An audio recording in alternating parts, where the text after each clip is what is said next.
The 33 sermons on Nibbana were delivered by the Venerable Bhikkhu Katukurunde Nanananda in Sinhala at Mitrigala Nisaranavanaya Forest Hermitage.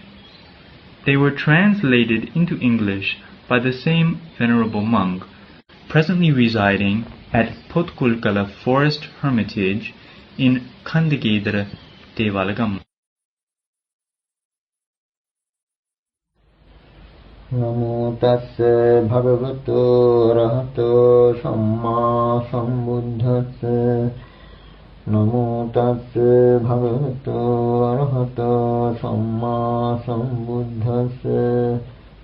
Namo tassa bhagavato arahato samma sambuddhassa. Etang santang etang panitang yadidang sabba sankhara samatho Sabbopadhipati nissaggo tanhakyo virago nirodho nibbana. This is peaceful, this is excellent, namely the stilling of all preparations, the relinquishment of all assets, the destruction of craving, detachment, cessation, extinction. With the permission of the most venerable great preceptor and the assembly of the venerable meditating monks, this is the 25th sermon in the series of sermons on Nibbana. The other day we made an attempt to understand, in the light of the Kalakarama Sutta, the enlightened attitude of the Tathagata, who has realized the cessation of the 6 bases of sense contact towards the viewpoints of the worldlings, who find themselves confined within those 6 bases. In that discourse, the Buddha declared with the words, Tamaham janami, all that I do know, the fact that he has understood all what the world with its gods, Maras and Brahmas, and the progeny consisting of recluses and Brahmins, gods and men, have seen, heard, sensed, cognized, thought after, and pondered over by the mind. By his next assertion, Tamaham Abhanyasim, the Buddha proclaimed that he not only knows all that, but knows it thoroughly in some special way. With the words Tang Tathagatassa Viditang, he declares that by virtue of this special knowledge, he has understood all what the world claims to know.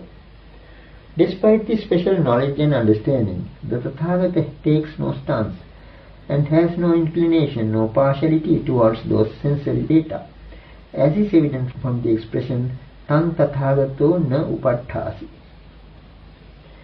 Worldlings in general are in the habit of asserting dogmatically, I know, I see, it is verily so, jnanami passami tatheva etam, when they have a special knowledge or understanding of something or other.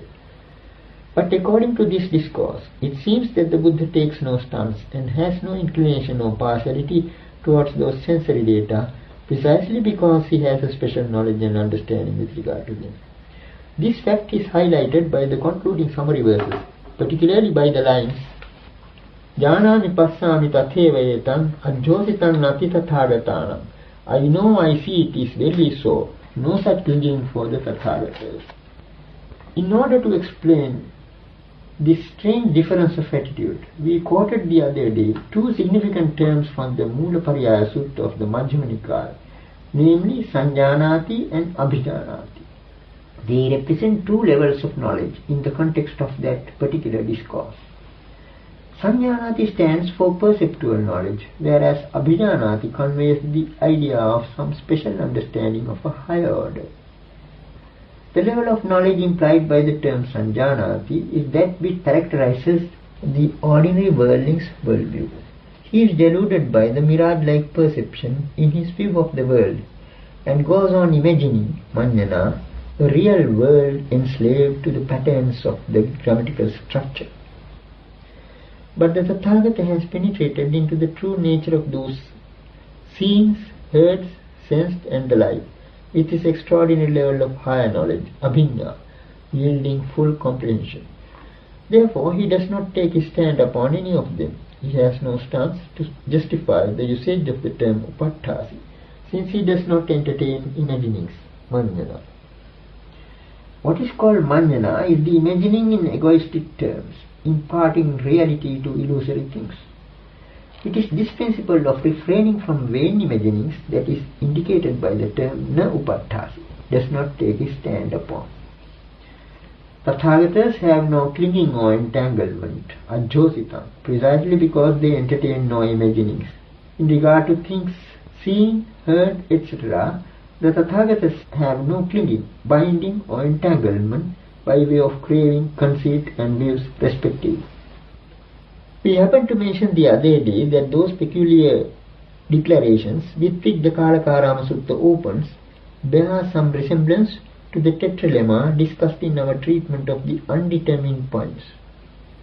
The set of 4 alternative propositions concerning the Tathagata's after-death state may be cited as a paradigm for the tetralemma. 1. Hoti Tathagato Parammarana. The Tathagata exists after death. 2. Nahoti Tathagato Parammarana. The Tathagata does not exist after death. 3. Hoti cha nacha hoti Tathagato Parammarana. The Tathagata both exists and does not exist after death. 4. Neva hoti na hoti Tathagato Parammarana. The Tathagata neither exists nor does not exist after death. The declarations found in this discourse bear some affinity to the above mentioned tetralemma. However, we find here the Buddha making the first declaration in several stages. Firstly, he makes the statement that whatever is seen, heard, sensed and cognized, thought after and pondered over by all beings in the world, that he knows. In the second statement he affirms that he has a higher knowledge of all that. Then comes a sentence which reaffirms that the Tathagata has understood, but ends with the statement the Tathagata does not take his stand upon it. Generally, when confronted with the tetralemma, the Buddha summarily dismisses all the 4 alternative propositions. But here the peculiarity is in not dismissing the first proposition at once. He declares that he knows, that he has higher knowledge, and that he has understood all that. Apparently he is affirming the first proposition, granting the validity of sensory data. But then comes the concluding statement to the effect that he does not take his stand upon them, no upattasi, which amounts to a negation. The secret behind this peculiar presentation will emerge when we bring up the proper similes and parables. Till then, what can be gleaned from the context is that the Tathagata has no stance, not because he is ignorant, but due to the very fact that he knows full well and has understood the nature of the sum total of sensory data. The worldlings are prone to think that it is when convincing knowledge is lacking that one has no such stance. But the Buddha declares here that he takes no stance in regard to what is seen, heard, sensed, etc., precisely because he has a special understanding, a penetrative knowledge of the essencelessness of the data obtained through the 6 sense bases. So it seems in this context too, we have the negation of the first alternative, as is usual in the case of a tetralemma, only that the negation is expressed here in a very peculiar way. Let us now take up the second declaration. Yam bhikkave sadeva kassa lokassa samarakassa sabbrahmakassa sassamanam brahmaniya pajaya sadeva manussaya ditthaṃ sutaṃ mutaṃ viññātaṃ pattaṃ pariyesitaṃ anuvicaritang manasa tamaham na janāmiti vadeyaṃ taṃ mamasa musa. If I were to say amongst whatsoever in the world with its gods, maras and brahmas, among the progeny consisting of recluses and brahmins, gods and men, whatsoever is seen, heard, sensed and cognized, thought after and pondered over by the mind, all that I do not know, it would be a falsehood in me. There is a difference of opinion as to the correct reading of this second declaration. Deep suttas often present difficulties in determining the exact reading, and this is especially the case with the Kalakarama Sutta. In this instance, the commentary has followed the reading Tamaham Jnanamiti Vadeyaṃ Tammamassa Musa. If I were to say that I know, it would be a falsehood in me. But as we have pointed out earlier, this reading is not meaningful. That is probably why the Chatta Sangiti Pitaka edition has followed the variant reading Tamaham Najanamiti Vadeyaṃ, if I were to say that I do not know. This departure from the commentarial tradition seems justifiable, since the Buddha has already declared that he knows all that. It stands to reason, therefore, that in the second declaration he makes it clear that to say, I do not know, would be a contradiction, a falsehood. But why this clarification?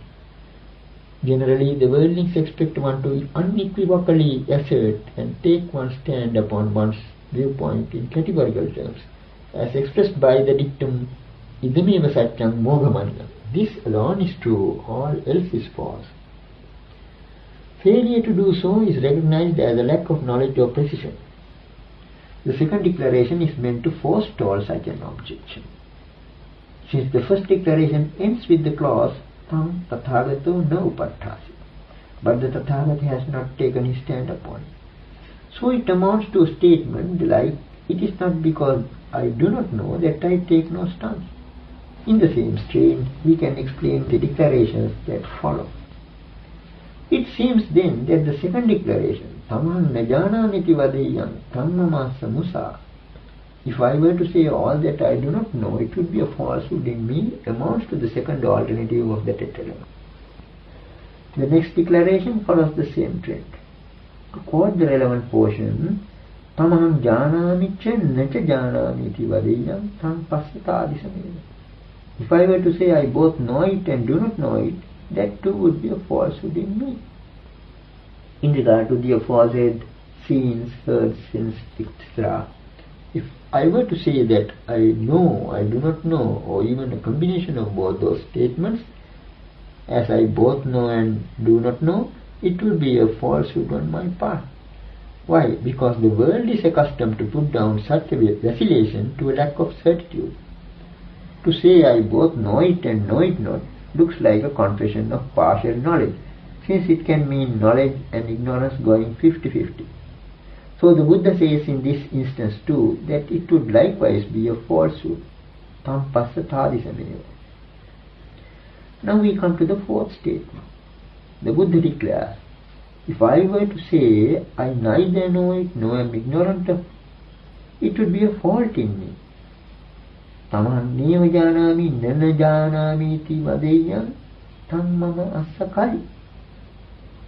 We can understand that position too. Generally, the worldlings think that a refusal to make a categorical statement is either due to a partial knowledge or to an attitude of wriggling out. In fact, this attitude of wriggling out had already assumed the status of a philosophy in itself in Sanjaya Belattiputta, a contemporary of the Buddha. When he was interrogated, he would respond with such a series of negations like, I do not say it is, I do not say it is thus, I do not say it is otherwise, nor do I say it is neither, etc. The attempt here is to evade the issue by a sort of eel-wriggling. That school of philosophy which resorted to such an evasive judgment came to be known as Amaravikkhippavāda. The Buddha refuses to subscribe to such practical sophistry by rejecting the fourth alternative, I neither know it nor am ignorant of it. Here then we have the same tetralemma presented in a different guise. It smacks of a riddle that the Buddha was confronted with, the riddle of coming to terms with worldly parlance. As we have already mentioned, the commentary analyzes the main theme of the discourse into 5 planes. It also records that the earth shook at 5 points of the discourse, that is, at the end of the proclamation for each plane. According to the commentary, the first plane is the plane of omniscience, Sabbanyata Bhūmi.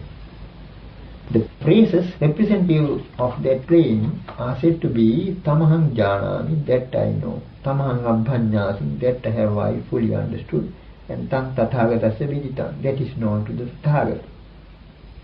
Then comes the plane of the influx-free one, Khināsava Bhūmi, represented by the section ending with the phrase na upaṭṭhāsi, does not take his stand upon it. It is so called because that phrase brings out the characteristic of not taking a stance by way of cravings, conceits and views in the case of an influx-free one. The 3 phrases tam mamasa musa, it will be a falsehood on my part, tam passatādisameva, likewise that too would be a falsehood in me, and tam mama asakali, it would be a fault in me, are interpreted by the commentary as representing the third plane of truth, Satya Bhūmi. We have now dealt with that too. What comes next as the fourth plane is the deepest of all. The commentary calls it the plane of the void, Sunyata Bhumi. It is with good reason that it is so called. The paragraph that follows is said to represent that plane. It runs, Iti ko bhikkhave tathagato dittha datthabbang ditthaṃ namanyati aditthaṃ namanyati datthabbang namanyati dattharang namanyati sutta sotabbang sutaṃ namanyati asutaṃ namanyati sotabbang namanyati sotarang namanyati muta motabbang mutaṃ namanyati amutaṃ namanyati motabbang namanyati motarang namanyati viññātā viññātabbang viññātaṃ namanyati aññātaṃ namanyati viññātabbang namanyati viññātharang namanyati. Here too we are confronted with the question of variant readings. To begin with, here we have given the phrase dittha datthabbang dittam, whereas the commentary takes it as dattha datthabbang dittam. According to the commentary, dattha is a hypothetical variant of the absolutive form disva, for it paraphrases dattha datthabbanti disva datthabbang. That is, dattha datthabbang stands for disva datthabbang. So the whole sentence in question is said to convey the sense, having seen, he does not imagine a scene worth seeing. But the variant reading dittha is granted, though the commentator prefers the reading dattha, as it is suggestive of an absolutive drushtva. Taking the cue from this commentarial preference, the Burmese Chattasangiti edition goes a step further in substituting sutva, mutva and viññatva rather arbitrarily to give an absolutive twist to the three phrases that follow as sutva sotabbang sutam, mutva motabbang mutam and viññatva viññātabbang viññātam. Probably the editors thought that in this context the terms dittha, sutta, mutta and viññāta could not be interpreted as they are. But we may point out that in keeping with the line of interpretation we have followed so far, these three terms may be said to stand for an extremely deep dimension of this discourse dealing with the one. The other day we simply gave a sketch of a possible rendering. The statement dittha datthabbang ditthaṃ namanyati has to be interpreted as an assertion that the Tathagata does not imagine a sight worthwhile seeing as apart from the seeing, that there is nothing substantial in the scene. So also the other statements. Sutta sotabbang sutaṃ namanyati does not imagine a worthwhile hearing apart from the heard. Muta motabbang mutaṃ namanyati does not imagine a worthwhile sensing apart from the sensed. Viññātā viññātabbang viññātaṃ namanyati does not imagine a worthwhile cognition apart from the cognized. In case our interpretation still appears problematic, we may hark back to the Bahya Sutta we have already explained at length. The philosophy behind the Buddha's exhortation to the ascetic Bahya could be summed up in the words ditthe dittha mattaṃ bhavisati suti sutta mattaṃ bhavisati muti mutta mattaṃ bhavisati viññāte viññātu mattaṃ bhavisati. In the seen there will be just the seen, in the heard there will be just the heard, in the sense there will be just the sensed, in the cognized there will be just the cognized. What is meant is that one has to stop at just the seen without discursively imagining that there is something seen, something substantial behind the seen. Similarly, in regard to the heard, one has to take it as just a heard, not something heard. In the case of the phrase dittha datthabbang ditthaṃ namanyati, the word dittha being in the ablative case, we may render it as does not imagine a sight worthwhile seeing as apart from the seen.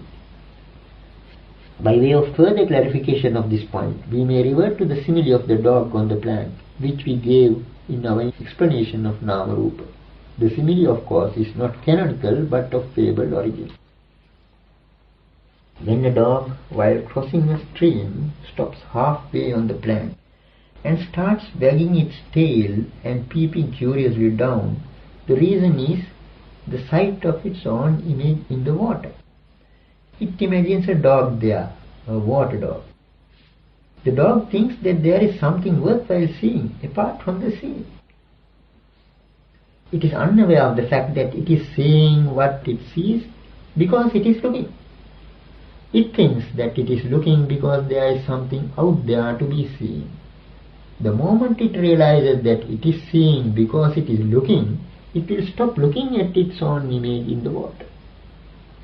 We have here a very subtle point in the law of dependent arising, one that is integral to the analysis of name and form.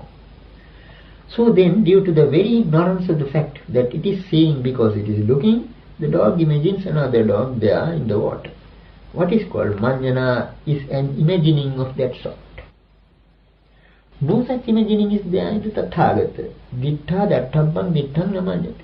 He does not imagine a sight worth seeing as apart from the seen. In short, for him, the seen is the be-all and the end-all of it. The seen is dependently arisen. It comes about due to a collocation of conditions, apart from which it has no existence per se. Every instance of looking down at the water is a fresh experience, and every time an image of the dog in the water and of another looking at is created. The dog is seeing its own image. Everything is dependently arisen. Phassa paccaya, says the Brahmajala Sutta, dependent on contact. Here there is something really deep. It is because of the personality view, sakkaya ditthi, that the world is carried away by this illusion. One goes on looking, saying that one is doing so as there is something to be seen. But the seen is there because of the looking. This then is the moral behind the statement, Dittha datthappang ditthaṃ namanyati. Does not imagine a seeing worthwhile seeing as apart from the seeing itself. This is the dictum implicit in the Bahya Sutta too, which could be illustrated by the simile of the dog on the plant. The Tathagata does not imagine a sight as existing apart from the bare act of seeing. If further illustrations are needed, let us take the case of hearing music from a distance. One imagines a thing called music, and with the idea of listening to the same music, goes to the place where the music is going on. One is not aware of the fact that at each step in that direction, one is hearing a different music. Why? Because one is ignorant of the law of dependent arising. Just as in the former case, the dog seeing is dependent on the dog looking. Here too, the auditory consciousness of a music is the outcome of a dependence between ear and sound. So, deluded as he is, he goes to the music hall to listen better to the same music.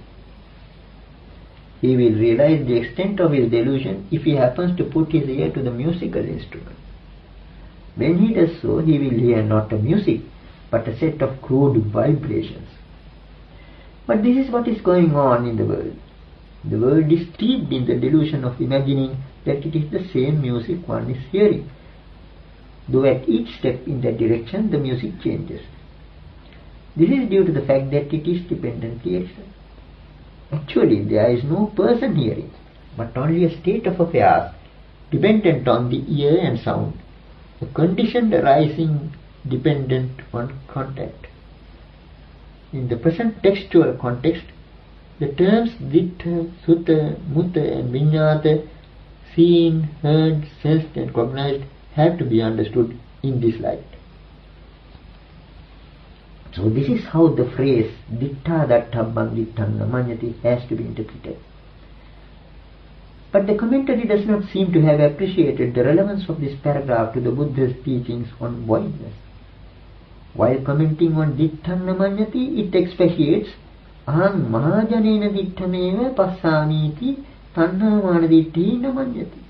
According to it, what is meant is that the Tathagata does not imagine by way of cravings, conceits and views that he is seeing just what the common people have seen.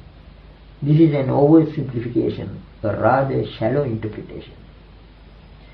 The next phrase, aditthaṃ namanyati, is similarly explained. Aditthaṃ namanyati iti aham mahajanena aditthameva etam passāmi iti evampi tanhādi manjanahi namanyati. He does not imagine an unseen means that the Tathagata does not imagine by way of imaginings through craving etc. that he is seeing something unseen by the common people.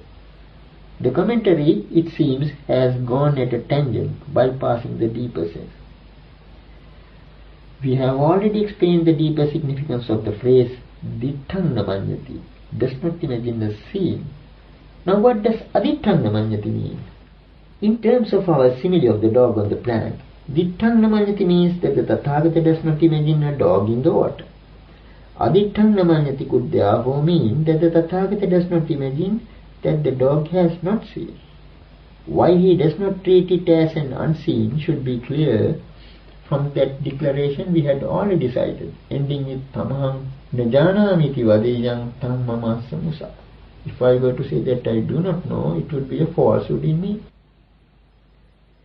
The fact of seeing is not denied, though what is seen is not taken as a dog, but only as an image of one. That is dependent realism. Since the understanding of it as a dependent realism phenomenon is there, the Tathagata does not imagine an unseen either. Aditthaṃ namanyati. The phrase Datthaṃ namanyati is also explicable in the light of the foregoing discussion. Now, the dog on the plank keeps on looking down at the water again and again because it thinks that there is something worthwhile seeing in the water. Such a delusion is not there in the Tathagata. He knows that at each turn it is a phenomenon of a seeing dependent realism, dependent on contact, passapattva. Every time it happens, it is a fresh sight, a new preparation, sankhara. So there is nothing to look for in it. Only a looking is there, nothing worth looking at. Only a seeing is there, nothing to be seen. Apart from the bare act of hearing, there is nothing to be heard. It is the wrong view of a self that gives a notion of substantiality. The above phrase, therefore, is suggestive of insubstantiality, essencelessness, and voidness. Music is just a word. By taking seriously the concept behind that word, one imagines a thing called music. The pandemonium created by a number of musical instruments is subsumed under the word music. Then one goes all the way to listen to it. The same state of affairs prevails in the case of the scene. It is because the Tathagata has understood this fact that he does not imagine a thing worth seeing or hearing. The same applies to the other sensory data. Then comes the phrase Datthaṃ namanyati, does not imagine a seer. Here we have the direct expression of voidness, the voidness of a self or anything belonging to a self. Now that dog on the plank has not understood the fact that there is a mutual relationship between the looking dog and the seeing dog. It is because of the looking dog that the seeing dog is seen. There is a conditioned relationship between the two.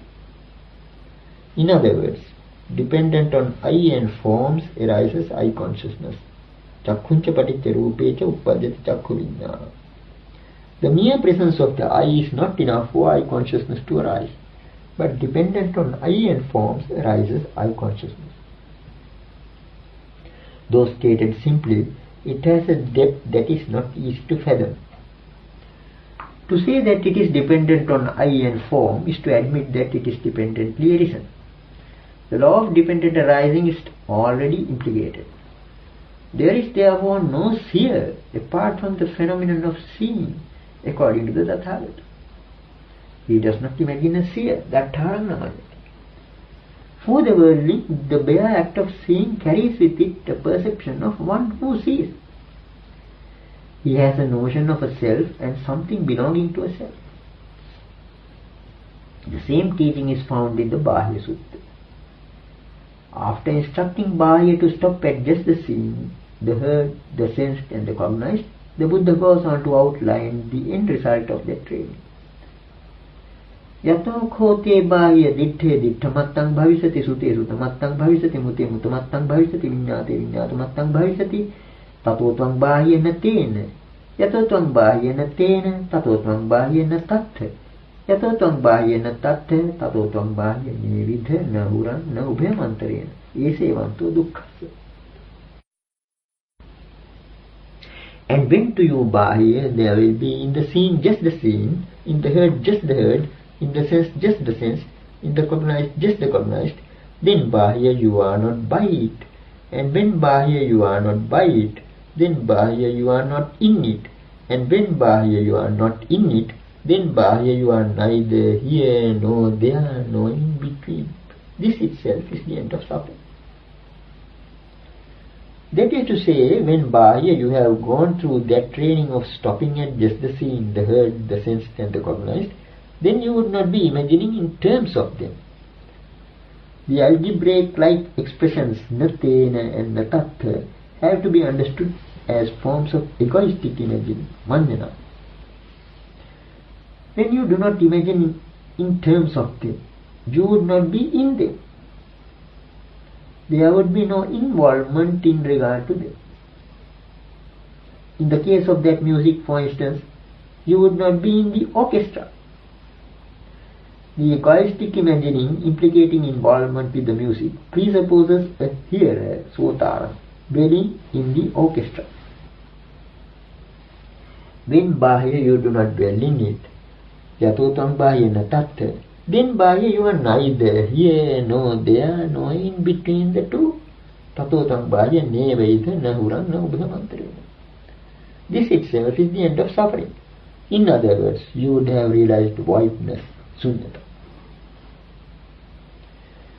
The expressions that tarang namanyati does not imagine a seer, sotarang namanyati does not imagine a hearer, motarang namanyati does not imagine a senser, and vinyatarang namanyati does not imagine a knower, have to be understood in this light. The Tathagata does not even imagine a thinker apart from thought. This is the plane of the void, sunyata bhumi, the perfect realization of the causelessness or essencelessness of the seen, the heard, the sensed and the cognized. The very absence of manjana or egoistic imagining is to be understood by sunyata bhumi or the plane of the void.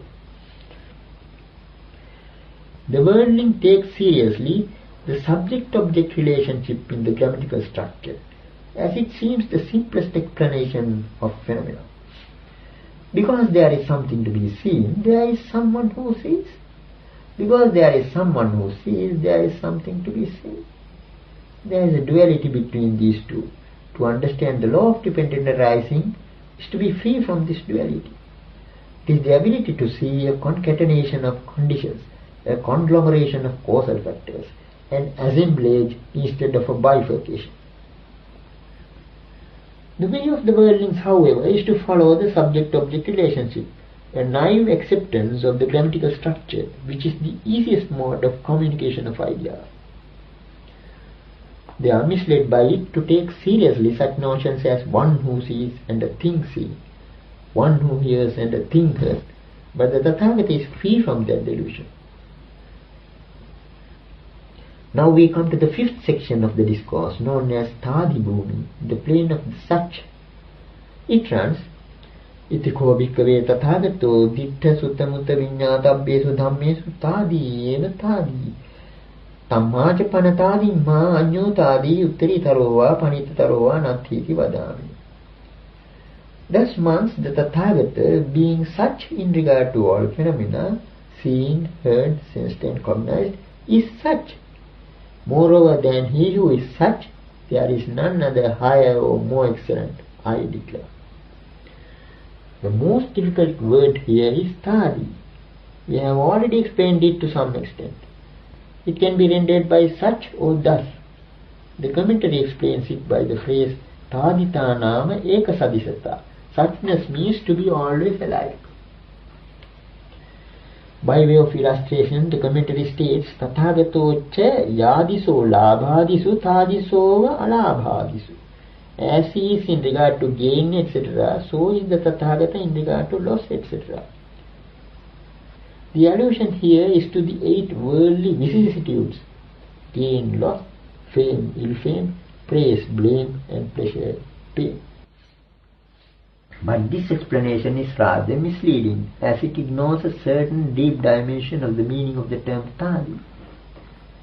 When it is said, as he is in regard to gain, so is he in regard to loss, one can ask, how is he in regard to gain? This is imprecise as a meaning. However, the commentator happens to quote from the Mahanidesa another explanation, which is more to the point.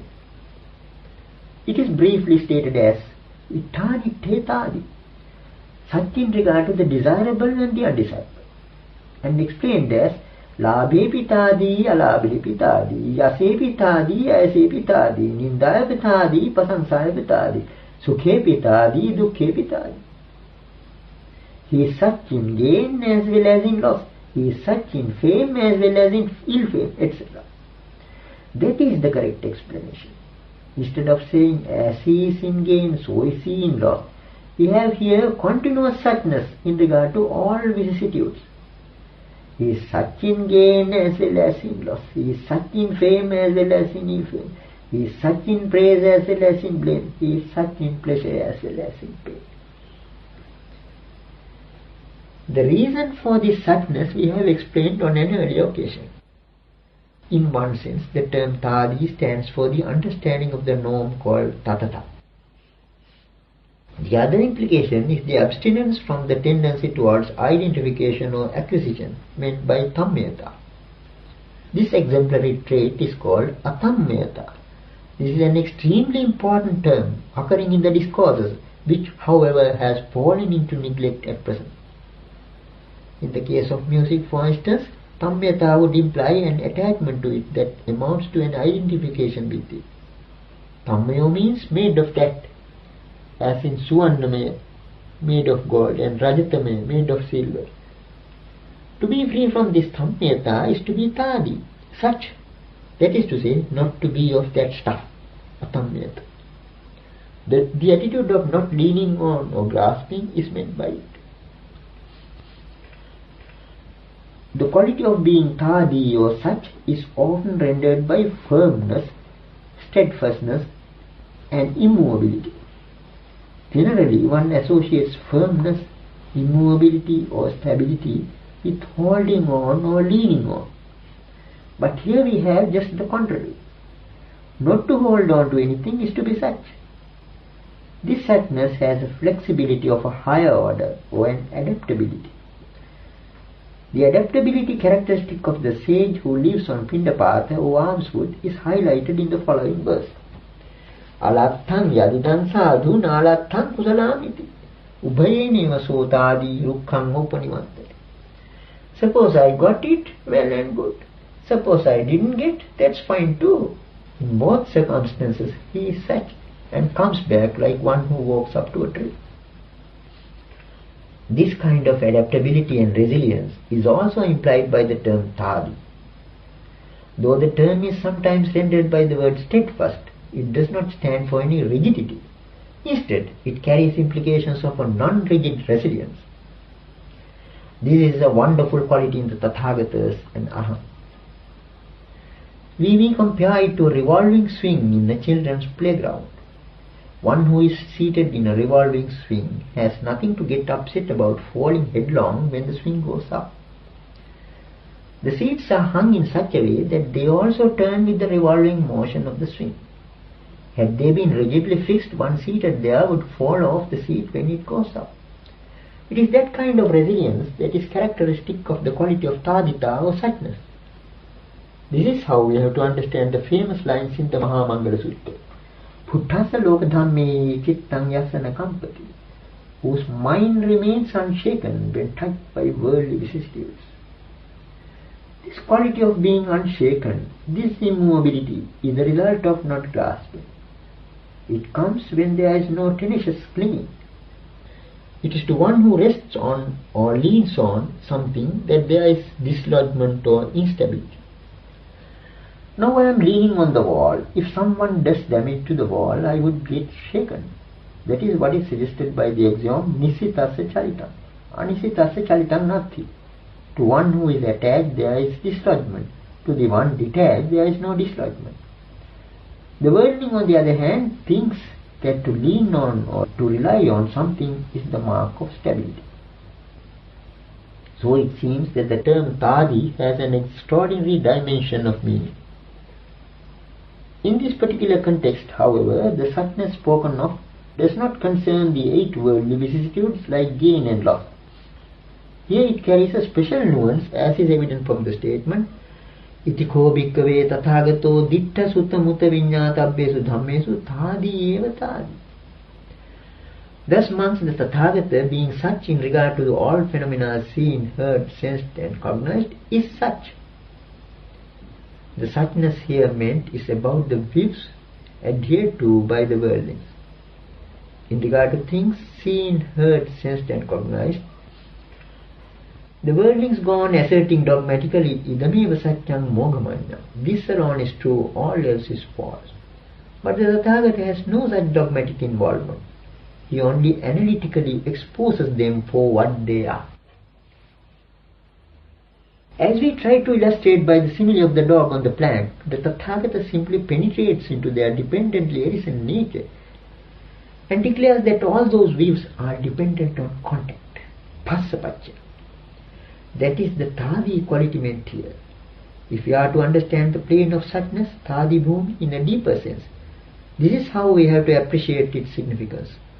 Now we come to the couplet, forming the grand final to the Kalakaram Sutta.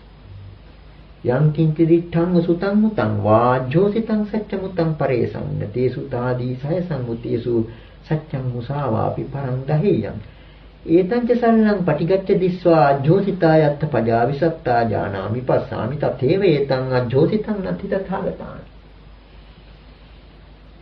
In the first verse, we have the difficult term sayasang mutesu, which we rendered by amidst those who are entrenched in their own views. The term carries insinuations of philosophical inbreeding, which often accounts for dogmatic adherence to views. The Tathagata declares that he does not hold as true or false any of the concepts of individual truths, based on what is seen, heard, sensed and cognized by others, because of his suchness. Being such, he does not categorically label any of those views as true or false. He penetrates into and analyzes the psychological background of all those dogmatic views and understands them as such. In the final verse, he declares that he has seen well in advance the barb on which mankind is hooked, impaled. The barb is none other than the dogmatic assertion, I know, I see, it is verily so. Having seen this barb well in advance, the Tathagata entertains no dogmatic involvement of that sort. The precise meaning of some words and phrases here is a matter of controversy. A discussion of them might throw more light on their deeper nuances. The most difficult term seems to be Sayasamutta. The commentary gives the following explanation. Sayasammutesuti Sayameva samvaritva piyayitva gahita gahanesu dittigatikesuti attho. Dittigatikahi sayam sammutati muccanti. Sayasammutesu means among those dogmatic view holders who have grasped those views, having recollected them and cherished them, dogmatic view holders are called Sayasammutta. According to the commentary, the term Sayasammutta refers to persons who hold dogmatic views, but we interpreted it as a reference to such views themselves. By way of clarification, we may allude to some discourses in the Atthakavagga of the Sutta Nipata, which bring up a wealth of material to substantiate the salient points in the Kalakarama Sutta, while throwing more light on the particular term in question. The chapter called Atthakavagga in Sutta Nipata in particular embodies a deep analysis of the controversies among contemporary dogmatists. Let us first of all take up for comment some verses that throw more light on the meaning of the term Sayasammutta from the Chula Vyuha Sutta. That discourse unfolds itself in the form of question and answer. The commentary explains that this medium of dialogue was adopted by the Buddha to resolve the clash of philosophical moot points current in the society, and that the interlocutor is a replica of the Buddha himself, created by his psychic power. Be that as it may, the relevant question for the present context is presented as follows. Kasmanu saccani vadanti nana pavadiyase kusala vadana saccani sutani bahuni nana udahute takkang manussaranti. Why do they proclaim various truths, claiming to be experts each in his field? Are there several and various truths, or do they merely follow logical inconsistency? The Buddha's reply to it is as follows. Naheva saccani bahuni nana anyatra sanyaya niccani loke takkanca ditthisu pakappayitva saccang musati dvetamama. There are no several and various truths that are permanent in the world apart from perception. It is by manipulating logic in speculative views that they speak of two things called truth and falsehood. There is no plurality in the concept of truth apart from the perception based on which they declare various speculative views. It seems that the Buddha grants the possibility of various levels of perception as a truth for all times, though he does not accept a plurality of truths arising out of a variety of speculative views based on them. He understands the psychology of logic. Having seen penetratively the perceptual background of each and every wave, he accepts as a psychological fact that such and such a perception could precipitate such and such a view. Therefore, in a limited or relative sense, they are true. The dichotomy between truth and falsehood has arisen in the world due to a manipulation of logic on individual viewpoints. This fact comes up for further comment in the Mahavyuha Sutta that follows. Sakanghi dhammang paripunnamahu vanyasa dhammang panahinamahu evampi viggaya vivadiyanti sakang sammutimahu saccam. This verse describes how debating parties go on clashing with each other. They call their own system of thought perfect and the other system of thought inferior. Thus they quarrel and dispute. Their own individual viewpoint they assert as true. The phrase sakang sammutim, each his own viewpoint, is somewhat suggestive of sayasammutesu, the problematic term in the Kalakaram Sutta. Yet another verse from the Pasura Sutta in Jattakavagga exposes the biases and prejudices underlying these individual truths. Ideva suddhi iti vadiyanti nanyesu dhammesu visuddhima Yannisita tatta subham vadana pacceka saccesu puthuni vittha. Here in this system is purity, they assert polemically. They are not prepared to grant purity in other systems of thought. Whatever view they lean on, that they speak in praise of. They are severally entrenched in their own individual truths. The last line is particularly relevant as it brings up the concept of pacceka sacca. To be a pacceka Buddha means to be enlightened for oneself. So the term pacceka sacca can mean truth for oneself. Those who hold conflicting views go on debating, entrenched each in his own concept of truth. The three expressions pacceka sacca, sakang sammutim and sayasammutesu convey more or less the same idea. The words tesu sayasammutesu refer to those narrow viewpoints to which they are individually confined or remain closeted in. The Tathagata does not hold as true or false any of those views limited by the self-bias. Another lapse in the commentary to the Kalakaram Sutta is its comment on the phrase parang daheya. It takes the word parang in the sense of supreme, uttamam prattva, whereas in this context it means the other. Here too we may count on the following two lines of the Chulavyuha Sutta of the Sutta Nipata in support of our interpretation. Yeneva bhaloti parang dahati tena tumanam kusaloti chaha. That by which one dubs the other fool, by that itself one calls oneself an expert. From this it is clear that the phrase parang dahati means dubs another. The last two lines of the Kalakaram Sutta are of utmost importance. Janami passami tatheva etam ajjositam nati tathagatana. I know, I see, it is verily so, no such clinging for the Tathagatas. Worldlings dogmatically grasp the data heaped up by their six sense bases, but the Tathagatas have no such entanglements in regard to sensory knowledge. Why so? It is because they have seen the cessation of the six sense bases. By way of illustration, we may compare the seeing of the cessation of the six sense bases to an exposure of the inner mechanism of a high-speed engine by removing the bonnet. In the Dvayana Sutta, from which we quoted in our last sermon, the Buddha showed us the functioning of the gigantic machine called the sixfold sense base, its vibrations, revolutions, beats and running gears. The discourse analyzes the mechanism in such words as Chakku anicchang viparinami anyatha bhavi rupa anicca viparinamino anyatha bhavino itte tangvayam chalancheva payancha anicchang viparinami anyatha bhavi. I is impermanent, changing, becoming otherwise. Forms are impermanent, changing, becoming otherwise. Thus this diet is unstable, evanescent, impermanent, changing, becoming otherwise. The discourse proceeds in this vein and concludes with the words Puttho bhikkhave vedeti, Puttho ceteti, Puttho sanjanati, ittetepi dhamma chala cheva vaya cha anicca viparinamino anyatha bhavino. Contacted monks one feels, contacted one intends, contacted one perceives. Thus these things too are stable, evanescent, impermanent, changing and becoming otherwise. The concluding reference is to the products of the six sense bases.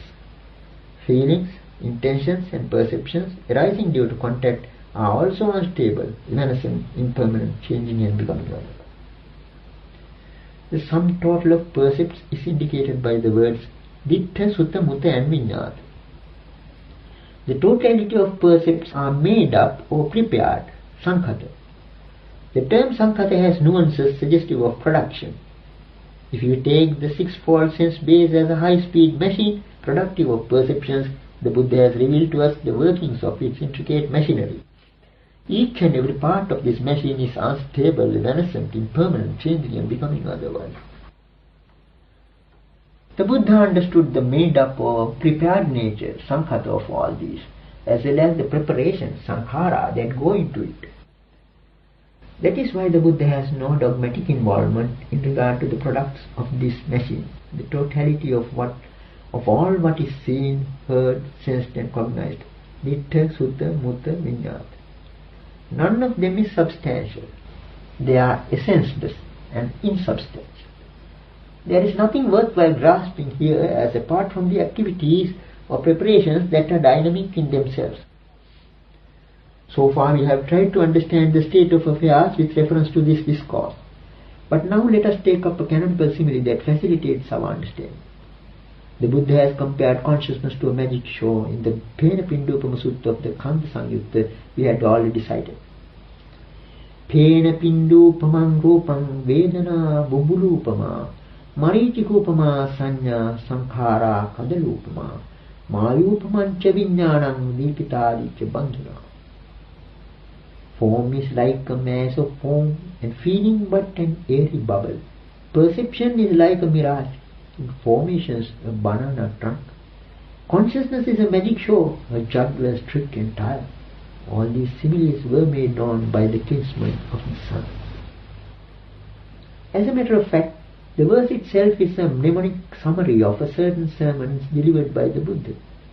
According to it, the Buddha, the kinsman of the sun, has compared form to a mass of foam, feeling to a water bubble, perception to a mirage, preparations to a banana trunk, and consciousness to a magic show.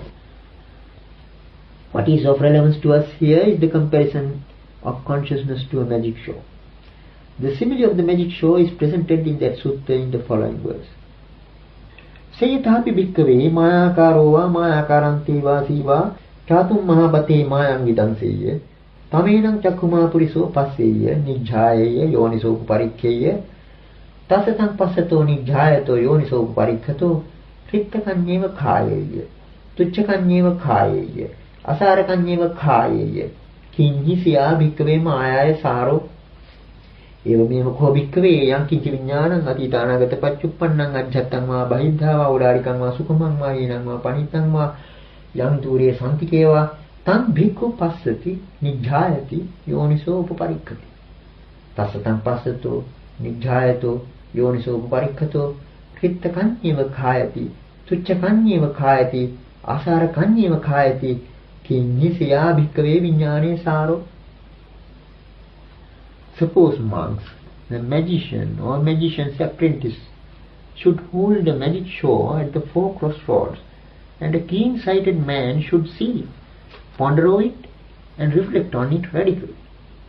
Even as he sees it, ponders over it, and reflects on it radically, he would find it empty, he would find it hollow, he would find it void of essence. What essence, monks, could there be in a magic show? Even so, monks, whatever consciousness, be it past, future or present, in oneself or external, gross or subtle, inferior or superior, far or near, a monk sees it, ponders over it, and reflects on it radically. And even as he sees it, ponders over it, and reflects on it radically, he finds it empty, he finds it hollow, he finds it void of essence. What essence, monks, could there be in a consciousness? Dear listeners, it is our sincere wish to make these sermons accessible, free of charge, to all who like to listen to them, because the gift of the Dhamma excels all other gifts. We therefore encourage you to copy these sermons